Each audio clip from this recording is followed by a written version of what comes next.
Hey, ladies and gentlemen, welcome back to the channel. As always, it is Nick here, back with your daily crypto news and analysis. And today, we are going to be talking about Ripple and XRP, as well as the vast majority of finance. And I did want to start off with this tweet here from Blockchain Backers. So, I've been very adamant about everyone making sure that they are ignoring what the mainstream media is continuously churning out. Most of what we see on mainstream media and the news is complete nonsense. It's to keep you distracted, keep you, not focused on the bigger picture of things. You're stuck in that world of, hey, this is the attention grabbing headline. This is the next one, focus on this. We constantly see it, right? And while most are distracted by that, we are starting to see a lot of things changing around the world of finance. And we've been trying to report on it every single day. We've been trying to make sure that we are up to date on everything. And there is so much happening. Even this week coming up, there's so many big events. And it's events that will change the trajectory of most of these markets. I talked about gold and silver since last year around this time when BRICS started to really expand. And guess what? It looks like the market is following gold closely. Gold going absolutely crazy, hitting 2,000 plus. It's only the beginning, in my opinion. We do see over here from Blockchain Backer, though, tinfoil hat time. On September 17th, 2019, the Fed quietly interjected in the overnight lending for banks and repo bailouts. The distraction 8 days later, on September 24th, was Pelosi announces formal impeachment inquiry of Trump. This dominated headlines. Again, distracting everyone. The mainstream media churning out these headlines to keep everyone distracted. Notice a pattern. And here we have breaking. Trump claims he will be arrested on Tuesday. Tuesday is also the beginning of the FOMC meeting with the Fed. It's also the day after I said 2022 goes fully live. Things are changing. The system is changing. No one is paying attention. What do you see down here? September 17th, on the morning of Tuesday, interest rates on overnight repo transactions experienced a sudden and unexpected increase. On September 23rd, distract the internet with Greta Thunberg. September 24th, impeachment inquiry, dominate headlines, brush boring Fed bailouts under the carpet. Down here, it is the exact same playbook. In 2019 and in 2023, after reducing the balance sheet, the Fed balance sheet bounced off the floor from a sudden emergency event. With the banks, we have a major distraction with Trump now. And yeah, it's the perfect scenario. It is the perfect narrative as well. Things are going to change rapidly around crypto. I hope you are all prepared for this. I told you guys to make sure that you are paying attention to the things that actually do matter. Stop listening to what mainstream media will tell you. It is all distractions. It is all nonsense. Focus the hell up. What do you see over here from Elon Musk? He posted this meme. The banking system is collapsing. Arrest Donald Trump. They don't want the retail sector to see this. They don't want the retail sector to react accordingly. They don't want them, going to their bank accounts and taking their money out. No, they want them to get eaten alive by banking collapses. It is happening. It is happening right now. And we do see over here, this week was packed with volatility. U.S. regional banking stocks collapsed. I'm very interested to see what the banking stocks will look like on Monday. Because remember, we actually looked at this over the weekend and even on Friday, and banking stocks did not look good at all. When you see the Fed added $300 billion to its balance sheet, getting ready for major bailouts. Swiss National Bank lent 50 billion Swiss francs to Credit Suisse. ECB still raised 50 BPS. FOMC next week is going to be pivotal. And yeah, we are definitely prepared for Tuesday and Wednesday. Don't worry, I will report on it as we get closer. We are focused on that quite a bit, though. What do you see over here? The U.S. government has backstop deposits at SVB, offered to share losses on SVB sale, authorized Fed emergency loan programs, spoken with Warren Buffett for help, weighed in on potential acquisition of Credit Suisse. Yet we still do not have a solution. We expect many more headlines to come in this weekend. Just as last weekend was important for SVB, the weekend is important for the whole regional banking system. A backstop for all is likely the only solution as of right now. And yeah, I think everyone, if you do have money in the bank or, whatever it is, it doesn't even matter, right? Even if you are a part of this market, if you are a part of the world of finance, I think everyone should be paying attention to this because these are the events that lead up to the big picture being painted for everyone. Is going to be a big boom scenario where we see a huge event happen. And in my opinion, the entire banking system right now is at stake. There's a lot of problems. The cracks are showing. Things are starting to break. And it was only a matter of time. I mean, listen, we talked about it for so long around what the Fed was doing. It was only a matter of time until Powell broke things. And now we are starting to see those things trickle into the markets. It's starting, right? Things are starting to leak. And soon it's going to pour out. And everyone is going to see it. The cracks are going to be too great to ignore. And we do see over here from Crypto Aries. So yesterday I did report on this with UBS and Credit Suisse. You see, yesterday some media jumped the gun to say that UBS / Credit Suisse deal was done. FT and Reuters report there is a last-minute scramble for UBS to secure funds to cover the cost of winding down parts of Credit Suisse. Emergency measures are in place to fast-track and finalize it before Monday's market open. So I'm telling you guys, Monday is going to be a very interesting time.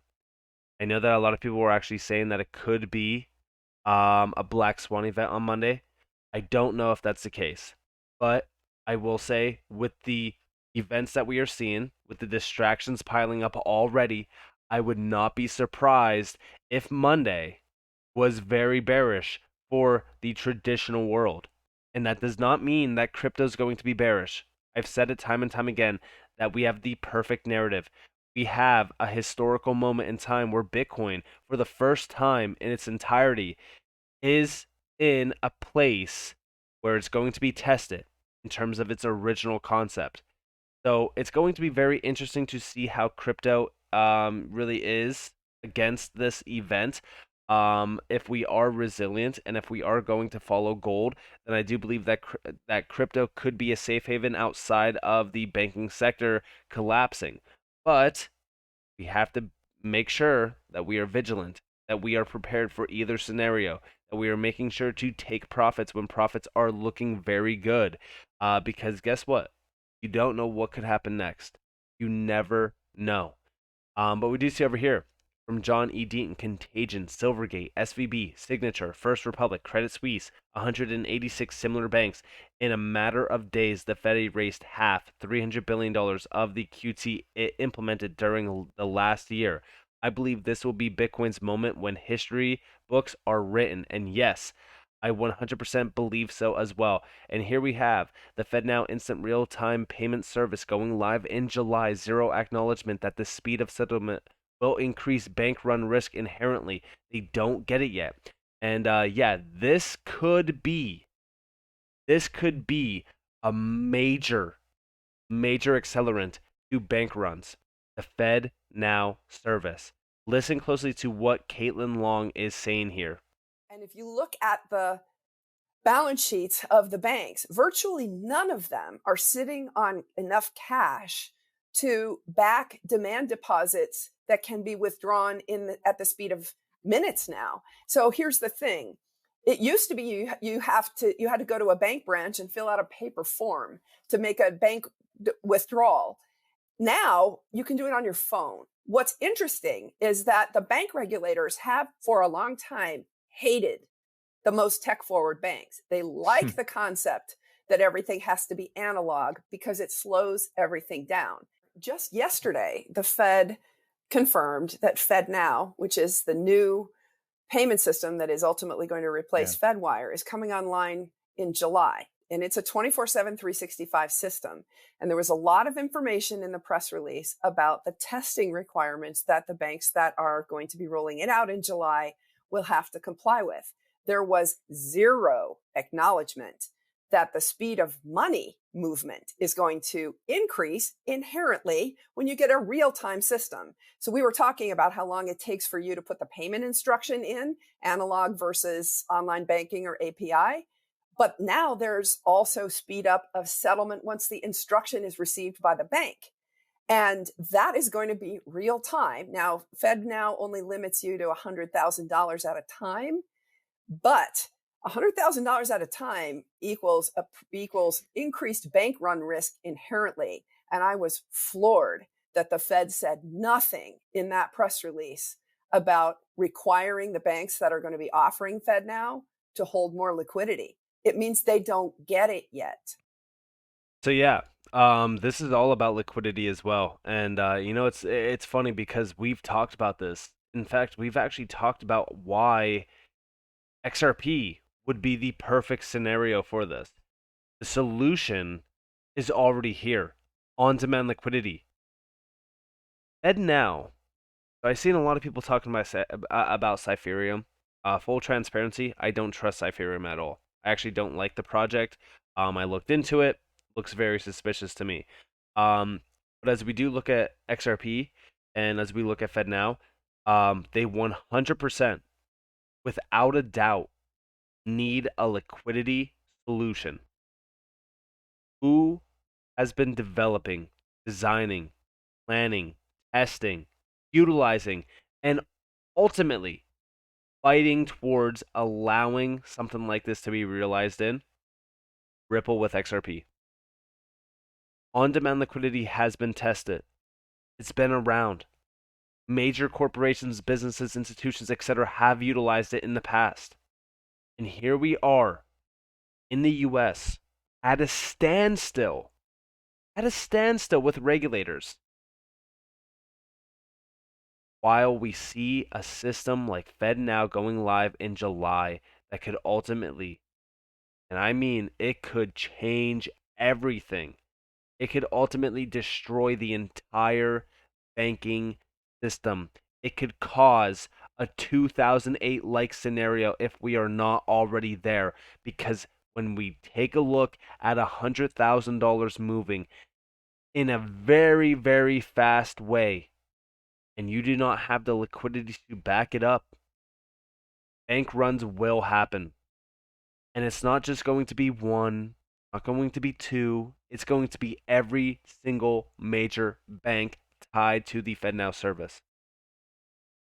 I want you all to realize that this could be their plan. This could be in the plan to make sure that this scenario happens so that they could usher in the new system. Why? Because CBDCs, they want them. In fact, we know that the CBDC system has been in their plans for a very long time. We've seen central banks talking about CBDCs. Do you see here a banking crisis can happen very quickly, sometimes days or sometimes weeks. When confidence dwindles, the run becomes harder and harder to control. The design of fractional reserve banking enables this. There is a reason central banks or bankers have said CBDCs can prevent bank runs. What they are going to do is cause a catastrophic event around the banking sector. What is it going to do? Well, it's going to cause massive pain. It's going to cause massive issues. And ultimately, it is going to be catastrophic. And they are going to utilize it as an example to push for this new system that will be centered on DLT technology as well as CBDCs. We are going to see CBDCs issued out on DLT, private DLT, and it could be backed by gold. I've talked about this. CBDCs could 100% be backed by gold issued out on DLT technology. And I don't believe that digital assets like XRP will be backed by gold. I've talked about it. It makes zero sense. I don't believe that they need to be backed by gold either. But what we can see is a world where the XRP ledger, a private XRP ledger, could be the main infrastructure for CBDCs, and we could have XRP be the bridge currency between all CBDCs. That could ultimately be the case. Now, is that going to 100% work out like that? We don't know. Anything is possible. Anything is possible. One thing that I do know, though, is that a new system is on its way. It is on its way. And it all starts with these big banks collapsing. For example, UBS seeks $6 billion government backstop as it rushes to finalize Credit Suisse takeover deal as soon as tonight. Because again, they are preparing for Monday. Monday markets would be rocked by a global banking crisis if this deal is not printed in. And what do you see over here? 10,000 jobs may have to be cut if UBS buys Credit Suisse as well. This is going to be huge. This is going to be a massive problem for the traditional system. But guess what?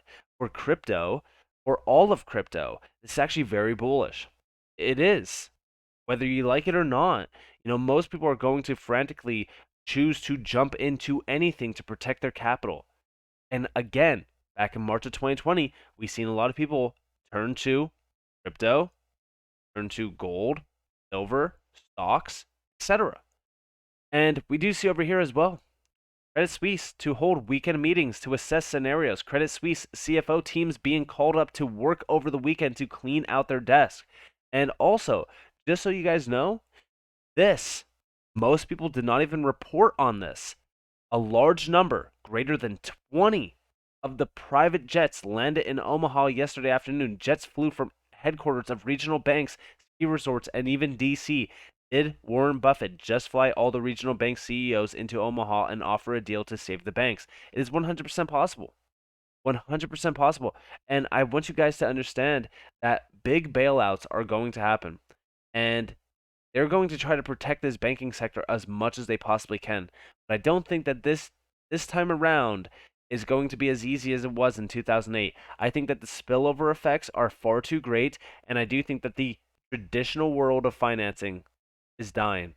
I think that this could very well be the death of the banks, and I want you all to prepare accordingly for what's going to happen. And I even said, take your money out of the banks. Do not trust these banks. They're not your friend. And by the way, a lot of people have been commenting saying, that I'm creating this FUD narrative that I'm the one causing this. You guys understand? I'm a very small channel on YouTube. I speak my opinion. Okay, I'm gonna always speak my opinion. When we take a look at the banking sector, I'm not causing bank runs. I'm not causing, billions of dollars to move from banks. I don't have that power. I don't have those resources. I don't have those numbers to back that. I am here to tell you that the banking system, the traditional banking system, is extremely weak. It has always been weak. These banks gamble with clientele funds. As we look at most of the retail sector, when you put your money into a bank, they are 100% utilizing your deposits and leveraging them. And I've said this time and time again, they continue to tout crypto as a big scam. The banking system has always been a scam. For decades, it has been a scam. So with all of that in mind, I hope that you guys enjoyed this video. If you guys did, definitely leave a like, subscribe, to notifications on if you guys have more free content. You guys are more than welcome to follow me on Twitter and join the free Discord down in the description below. Us, up to you all. Have a beautiful day or a beautiful night wherever you guys are in this beautiful world. This has been Nick. Peace out, guys.